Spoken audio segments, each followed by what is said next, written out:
Si te interesa el branding, el diseño, la historia y la cultura de marca, acomódate, porque empieza Brand Stoker con Rubén Galgo.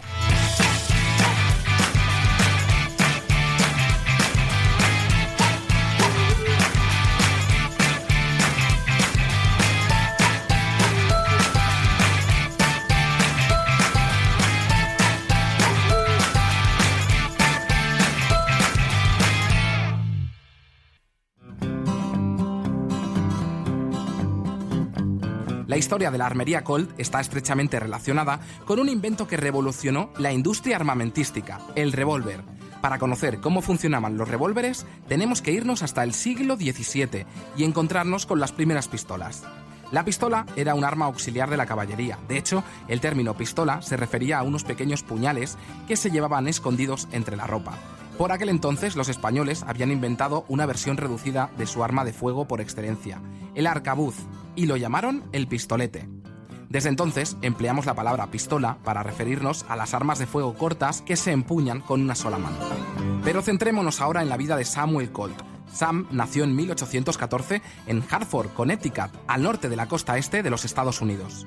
Su padre era un campesino que se trasladó hasta allí con su familia para crear un negocio textil, pero a los 6 años de nacer el pequeño Colt, enviudó por culpa de la tuberculosis y se tuvo que casar de segundas nupcias. La verdad es que su familia no era muy estructurada que se diga. A la muerte de su madre hay que añadir que tenía 3 hermanas, de las cuales una murió al nacer, otra falleció de tuberculosis con 19 años y la última se suicidó. Pero es que también tenía 3 hermanos, uno de los cuales mató a un acreedor y se terminó suicidando en la cárcel. Para colmo, su abuelo materno, que fue un oficial del ejército continental americano, le dejó en herencia una pistola, lo que le faltaba al chaval.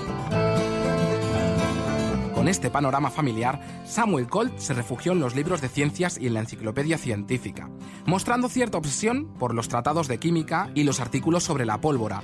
Tanto fue así que en 1829 no se le ocurrió otra cosa que celebrar el 4 de julio haciendo una pila galvánica casera para estallar una balsa con explosivos subacuáticos. La que preparó tuvo que ser tremenda porque su padre le envió inmediatamente a un internado. Allí durante un año se dedicó a entretener a sus compañeros con juegos pirotécnicos hasta que, de nuevo el 4 de julio, el juego se le volvió a ir de las manos y provocó un incendio que terminó con su expulsión del centro. De los 3 hijos que le quedaban al padre de Colt, Sam era sin duda el que le traía por la calle de la amargura y no le quedó otra que tomar una decisión salomónica: enrolarle en un bergantín para que aprendiera el oficio de marinero y de paso quitárselo de encima durante el año que tardaría el corvo en ir y volver de la India.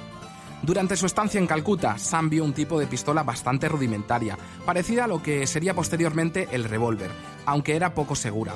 En el trayecto de vuelta a Estados Unidos se fijó en el mecanismo del trinquete que elevaba el ancla del corvo e impedía que cayese hasta el fondo del mar. Basándose en este sistema, talló un mecanismo para accionar el tambor de un revólver Pepperbox que hizo de madera. La clave de este invento fue que el tambor giraba justo después de martillear una bala y así se podían hacer hasta 5 disparos consecutivos sin necesidad de cargar el arma. Podríamos decir que así nació la pistola rotativa, o lo que es lo mismo, el revólver, pero en realidad las armas de fuego cortas y semiautomáticas ya estaban inventadas desde 1819, cuando las comenzaron a utilizar las Fuerzas Armadas Británicas de la India. Curiosamente nadie había patentado ese sistema y al joven Colt se le abrieron las puertas del cielo. Samuel regresó a Estados Unidos en 1832 y se puso a trabajar en la fábrica textil de su padre en Ward, Massachusetts. Este, ante la insistencia de su hijo, le financió la fabricación de un rifle y una pistola que explotó en su primer y único disparo. Después de aquello, el padre se negó a financiar más inventos de su hijo y Sam tuvo que buscar la forma de costearse sus nuevas ideas. En la farmacia de la fábrica de su padre aprendió a manipular el óxido nitroso, o lo que es lo mismo, el gas de la risa, y ni corto ni perezoso se echó a la carretera para hacer reír a la gente y dar conferencias sobre las bondades de este gas a cambio de dinero. Al poco tiempo se dio cuenta que el negocio ambulante no tenía mucho recorrido y se asoció con el escultor neoclásico Hiram Powers para crear un espectáculo en el que Colt iluminaba sus esculturas con fuegos artificiales. Después de unos años consiguió el dinero suficiente para crear un nuevo prototipo de revólver y en 1835 le pidió consejo a un amigo de su padre, que era comisionado de la oficina de patentes. Henry Leavitt le recomendó que perfeccionara su prototipo y que lo patentara primero en el extranjero y después en Estados Unidos. Además, por si fuera poco, le prestó $300. Colt se marchó ese mismo año a Inglaterra y Francia para patentar su pistola giratoria y en 1836 hizo lo mismo en Estados Unidos. Samuel tenía tan solo 22 años y acababa de abrir su primera planta de producción en Paterson, Nueva Jersey, motivo más que suficiente para bautizar a la compañía con el nombre de Paterson Arms Manufacturing Company y, como no, la primera pistola que produjo se llamó Colt Paterson. Con ella consiguió una mayor facilidad de carga, menos peso, gran rapidez en la sucesión de descargas y una mayor firmeza de la mano gracias a la ubicación del cilindro. Toda una revolución. La trayectoria de la compañía era positiva, pero las ventas eran lentas debido a que la fabricación era manual. Esto encarecía los precios y no obtuvo la financiación necesaria para automatizar la compañía, por lo que quebraron en 1842. Gracias a que registró el revólver a título personal y no al de la empresa, mantuvo los derechos de la patente. Ante esta situación, no se amilanó y retomó viejas ideas como crear minas submarinas, perfeccionar el revólver con nuevas patentes e incluso trabajar con Samuel Morse en la invención del telégrafo. Digamos que era lo que viene siendo un cool inquieto. Pese a que tenía un buen discurso comercial y un grandón de gentes, se le había resistido un contrato con el gobierno. La causa era una ley que impedía la asignación de fondos para la compra de armas experimentales o extranjeras. Colt empleó mucho esfuerzo en que cambiaran esa ley y se convirtió en uno de los primeros lobistas de la industria armamentística. Pero en 1845 le cambió la suerte. El capitán Samuel Walker, de los Rangers de Texas, había adquirido algunos revólveres producidos por Colt con unos resultados espectaculares. 15 de sus hombres habían derrotado a más de 70 comanches en Texas. El capitán le propuso varias mejoras en el revólver, entre ellas que el tambor tuviera espacio para 6 balas.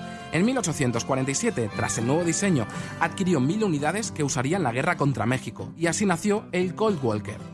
Con las ventas que le granjeó este arma, fundó la compañía Colt's Patent Firearms Manufacturing Company en Hartford, su ciudad natal.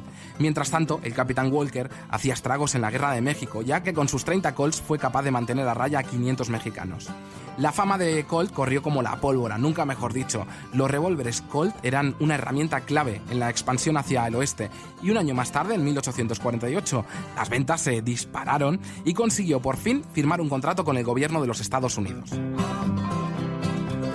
En 1851, Sam se convirtió en el primer fabricante estadounidense en abrir una planta en Inglaterra, consolidando su reputación en el mercado internacional. En esta fase fue primordial su manejo del marketing, ya que organizó actos públicos para regalar ediciones exclusivas de sus armas a jefes de Estado como el zar Nicolás I de Rusia o el rey Federico VII de Dinamarca. No es de extrañar que se convirtiera en uno de los 10 empresarios más ricos de Estados Unidos.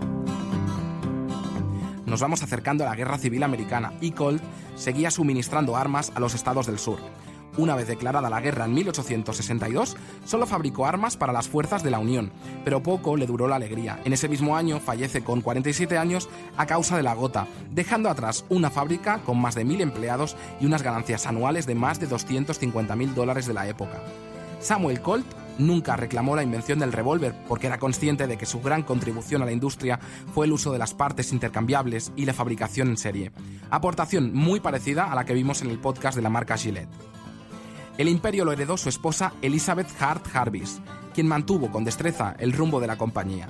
Con ella al frente se construyeron las ametralladoras del Dr. R.J. Gatling y las míticas Colt 45 que usaron Buffalo Bill, el general Patton o el mismísimo presidente de los Estados Unidos, Theodore Roosevelt. Antes de terminar, estamos obligados a reivindicar el legado de los Colt, sobre todo porque perdura hasta nuestros días. Ha estado presente en la mayoría de las guerras acontecidas hasta 2002. Este año la compañía se dividió en dos: Colt Defense, que continuó fabricando para militares y mercados de seguridad privada, y Colt's Manufacturing Company, que se centró en el mercado civil. En el fondo se trata de una marca que ha ido creciendo con la sociedad americana y esto se hace evidente en el cine. John Wayne solía salir en sus películas del oeste con una Colt Pacemaker, mientras que John Travolta empuñaba una Colt M1911 en el taquillazo de Tarantino Pulp Fiction. Precisamente esta fue la pistola estándar del ejército de Estados Unidos desde 1911 hasta 1985 y se usó tanto en las dos guerras mundiales como en la guerra de Vietnam. Por eso no sorprende que en el western de 2016, Los Odiosos 8, Tarantino haya usado varios modelos de Colt. El naming de Colt ha alcanzado tal reconocimiento en Estados Unidos que es asociado como un genérico, igual que sucede con Kellogg's o aspirina. La marca es tan conocida que muchos norteamericanos llaman Colt a cualquier tipo de revólver, y es que su fama ha calado en la sociedad americana hasta el punto de popularizarse la siguiente frase: Dios creó a los hombres y Samuel Colt los hizo a todos iguales. Pues hemos llegado al final de este programa de Bram Stoker y como siempre tengo que deciros que ha sido un placer. Pero antes de echar el cierre quiero recordaros que podéis apoyar nuestro trabajo de dos formas muy sencillas. La primera es realizando vuestras compras en Amazon a través del enlace de afiliados que tenemos en nuestra página web. Y la segunda es haciéndoos mecenas de Bram Stoker en iVoox.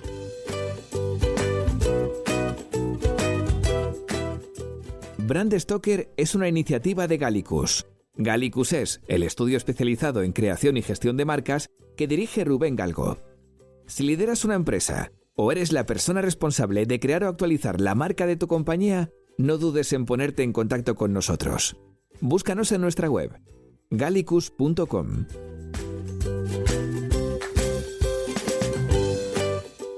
Ya sabéis que nos podéis seguir en Twitter, Facebook e Instagram, donde nos encontraréis con el usuario Gallicus Branding, o si lo preferís, me podéis seguir a mí a través del usuario Crenecito.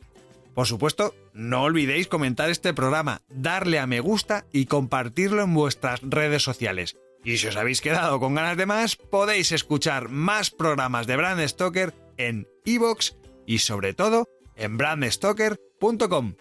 Muchas gracias por estar ahí y recordad, como dijo Paul Rand, el diseño es simple. Por eso es tan complicado. ¡Hasta el próximo programa! ¡Chao!